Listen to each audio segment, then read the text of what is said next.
Find a good fit for your finger cymbal elastic. A fit that is not too tight, so you're squeezing and getting really, really purple. And a fit that is not too loose, so your finger cymbals don't want to be moving around and spinning around on your hands. If our finger cymbals are not fitted to our hands correctly, then we may be spending a lot of time being distracted by thinking that they might fall off. Or alternately, we could be feeling like they're turning our hands purple and they actually hurt, which will make us not really want to play them very often. We do have an example of how to sew and fit your finger cymbals on our Patreon page. If you're interested, you can go take a look at that. The size of the cymbal also matters. Finger cymbals come in lots of different sizes. Tura are quite big, and we have tiny, tiny little ones either for practice or for restaurant performance.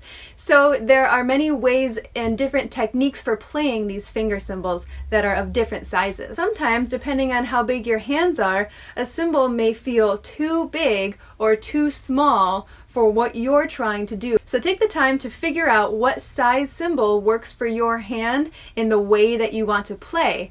And if it is a cymbal that feels too big or maybe too small for you, just know that and pay attention to how you might adjust your playing style based on the size of your cymbals. You'll feel so much more confident with your playing when your finger cymbals fit on your fingers well and they're a good size for your hands.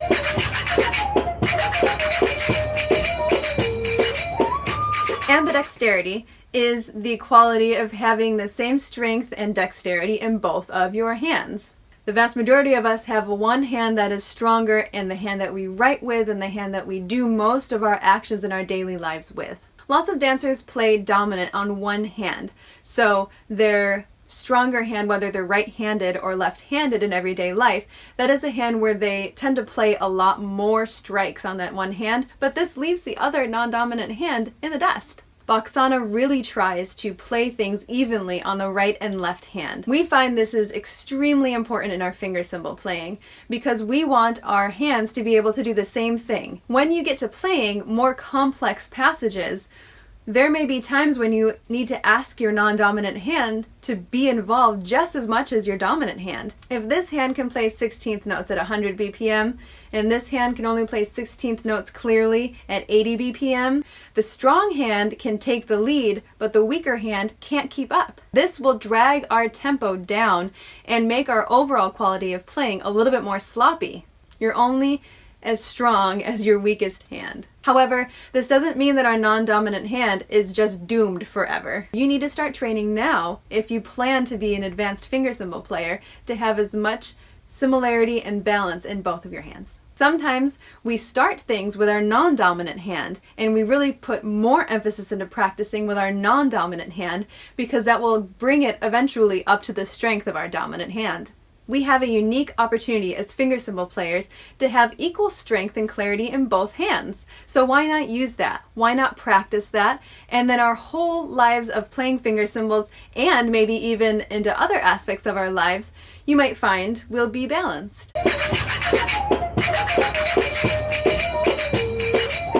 Metronomes are your friends. It's just a steady and simple beat. Dancers often do have very good timing in their bodies because we are moving our whole bodies with the rhythm of the music all the time. However, we all know that when we combine finger cymbals and dance together, our brain can go a little faster, which will speed up our playing sometimes, and we may not even realize it. This is often just due to the stress response of learning something new or trying something challenging. But the metronome can really help us to find those spots where we need a little extra work. Going slow is also challenging, so if you know that you need to slow a passage down to work it out better, a metronome will help keep a slow and steady tempo, and if you can play something slow and steady, you will easily be able to play it faster and steady. A metronome is also great for when we think we are ready to speed something up.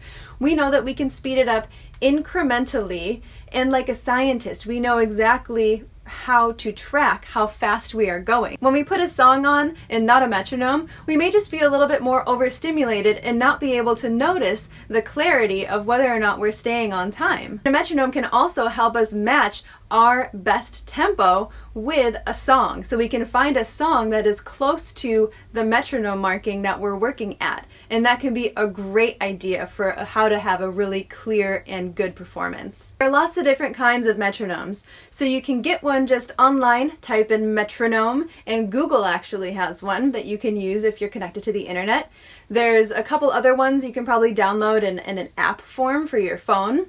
There's actual metronomes that you can buy in a little box that are digital, and they probably run on batteries. And there's the old-fashioned TikTok metronome. All those options are great.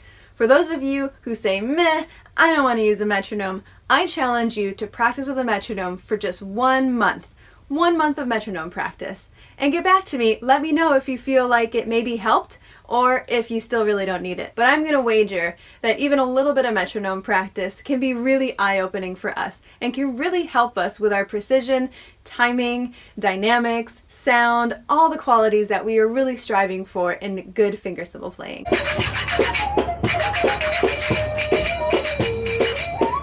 So we live in this technologically advanced world. I would suggest recording yourself and listening back to your practice at least once a week. You're going to want to not only watch videos of yourself playing finger cymbals, you're also going to want to just listen to yourself playing finger cymbals. Sometimes I even actually just turn the video camera of my phone down or set my phone down in a way where it's not taking visual and just audio. I can't tell you how much feedback I've gotten from listening to Baksana shows when I'm driving in the car with my daughter and she wants to watch a Baksana show on our little fire that we have. So I am driving in the car and she's watching it, but all I'm doing is listening to it over and over and over again. And boy, I get a lot of really great feedback, and it has been so helpful for me to actually advance not only the overall dynamic of sound with our live musicians, but also gives me lots of new ideas for how to play finger cymbals in interesting ways.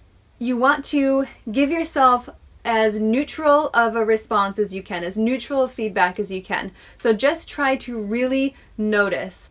Timing was off during 16th notes.